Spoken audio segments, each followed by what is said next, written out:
Kembali lagi bersama para jagoan. Seperti biasa, Mimin selalu mendoakan kalian semoga selalu dalam keadaan sehat dan dalam kondisi terbaik. Di video kali ini, Mimin akan menceritakan sebuah donghua series dari Yuan Jun. Dan bagi kalian yang mungkin baru gabung, Mimin saranin untuk nonton bagian sebelumnya dulu. Linknya ada di deskripsi. Tak berlama-lama, langsung aja kita masuk ke isi ceritanya.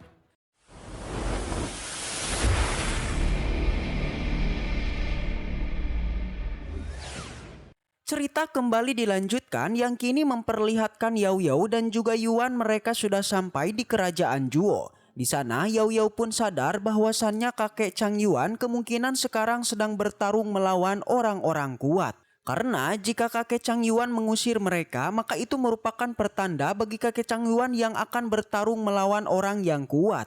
Yuan mencoba untuk menenangkan Yao Yao. Kemungkinan kakek Chang Yuan bisa menahan semua serangan tersebut. Karena Yuan mengetahui bahwasannya kakek Chang Yuan merupakan orang yang kuat.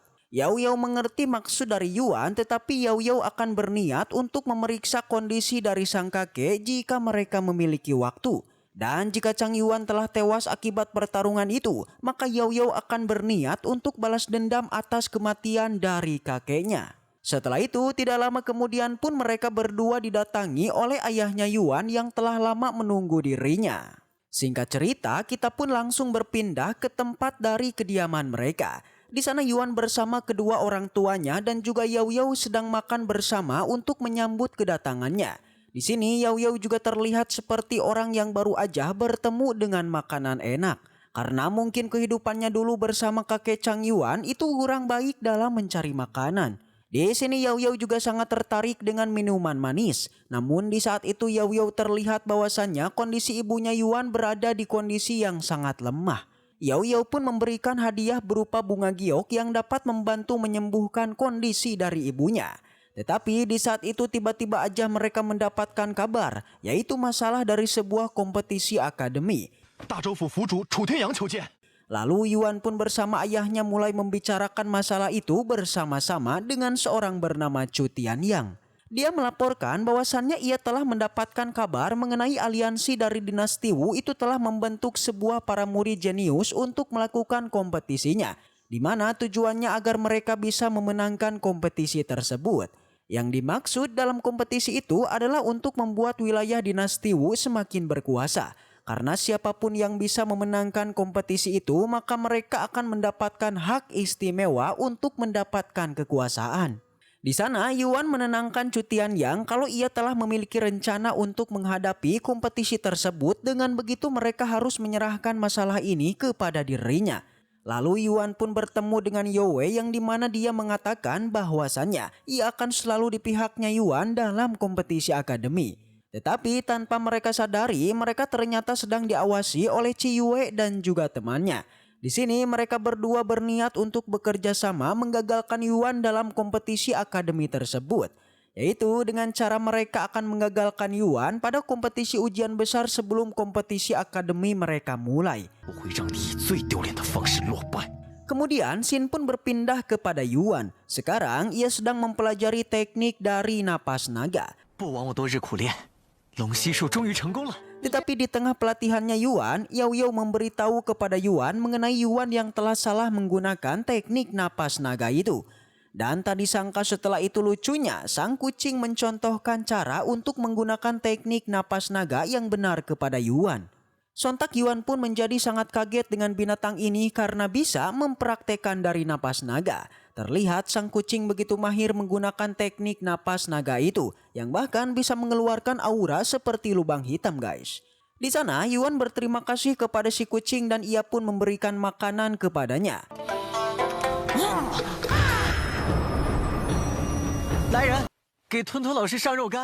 Setelah itu pun Yuan melanjutkan latihannya setelah mendapatkan arahan dari kucing. Alhasil berkat sebelumnya dia telah memberikan pelajaran kepada Yuan, membuat Yuan pun bisa mempraktekkan teknik napas naga dengan cukup baik. Namun tidak lama kemudian Yao Yao dibuat terkejut karena ternyata Yuan bisa mempraktekkan teknik dari pernapasan naga ini lebih dari sekali dalam sehari. Padahal sepengetahuannya, Orang biasa hanya bisa mempraktekkan pelatihan dari teknik pernapasan naga ini itu hanya sekali. Namun berbeda dengan Yuan yang bisa melakukan latihan itu lebih banyak, yang bahkan bisa 4 kali. Di sana, Yao Yao pun merasa cukup kagum kepada Yuan karena Yuan bisa mempraktekkan teknik napas naga itu lebih dari sekali dalam sehari. Tetapi pada akhirnya Yuan pun juga merasa kelelahan. Namun di saat Yuan yang sedang beristirahat, Yuan meminta kepada Yao Yao untuk mengajari dirinya lebih banyak mengenai teknik formasi. Karena dia tahu Yao Yao ini lebih mahir menggunakan teknik formasi daripada Yuan. Tetapi Yao Yao menolak permintaan dari Yuan karena Yao Yao merasakan kekuatan jiwanya Yuan yang terlalu lemah. Setidaknya Yuan harus bisa menaikkan kekuatan jiwanya berada di alam ranah jiwa. Dan cara untuk bisa meningkatkan kekuatan jiwanya Yuan adalah dengan menempa kekuatan jiwanya dengan teknik penghancur jiwa yang sebelumnya telah didapatkan oleh kakek Zhang Yuan. Alhasil tak basa-basi Yuan pun langsung melakukan pelatihan di dalam teknik dari penghancuran jiwanya. Di sana Yuan dihadapkan dengan sebuah gerbang penghancur. Kemudian cara pelatihan Yuan adalah dengan memasuki gerbang tersebut yang membuat jiwanya Yuan akhirnya ditempa. Setiap kali jiwanya Yuan hancur di dalam tempat penempaan tersebut, maka Yuan bisa membentuk kembali jiwanya. Yang sampai akhirnya berkat pelatihan itu jiwanya Yuan telah berada di ranah dari alam jiwa. Hal ini pun membuat Yao Yao merasa sangat kaget karena tak menyangka jika Yuan bisa meningkatkan kekuatan alam jiwa dengan super cepat.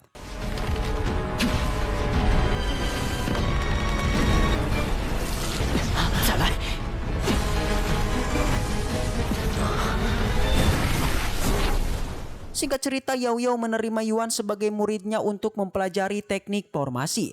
Kemudian setelah itu pun Yuan melakukan latihannya dengan berbagai latihan. Pertama dia masih melatih teknik dari napas naga, lalu berlatih teknik formasi bersama dengan Yao Yao dan juga mempelajari teknik dari senjatanya yaitu senjata kuas. Pelatihan yang dilakukan oleh Yuan terus berlangsung sampai pada akhirnya kompetisi ujian pun dimulai. Pada kompetisi ujian ini sebenarnya kompetisinya telah diatur oleh Qiyu karena dia yang berniat untuk menggagalkan Yuan pada kompetisi ujian terakhir agar bisa menghancurkan kekaisaran Zhou mereka. Singkat cerita, kompetisi pun telah dimulai dengan Yuan pertama yang akan bertarung melawan seorang bernama Pei Yun. Mendengar itu pun membuat semua orang sangat kaget karena Pei Yun sendiri berada di tingkat dari meridian ketiga. Bagaimana bisa Yuan mengalahkan seorang seperti dia?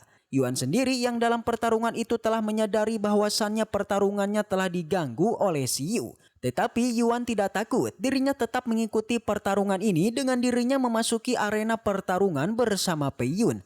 Lalu pertarungan Yuan antara Pei Yun akhirnya dimulai.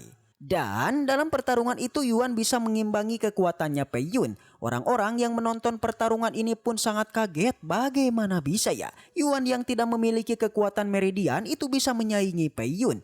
Sampai pada akhirnya dalam pertarungan itu Pei Yun mengaktifkan kekuatan meridian ketiganya yang langsung menghajar ke arah Yuan.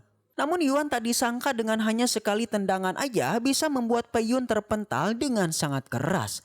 Alhasil membuat Pei Yun pun tidak tersadarkan diri dan Yuan memenangkan pertarungan ini.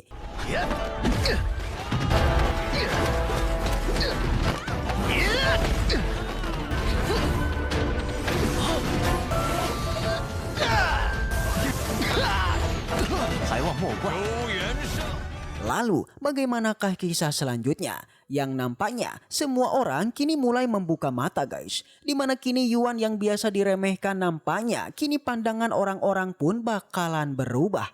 Yang udah pasti semua orang tidak lagi meremehkannya. Jika penasaran dengan kisah lanjutannya maka Mimin akan kembali upload di minggu depan. Baiklah, mungkin segitu aja untuk pembahasan kali ini. Semoga kita selalu diberikan kesehatan untuk mengawal donghua ini. Dan sampai jumpa di video selanjutnya.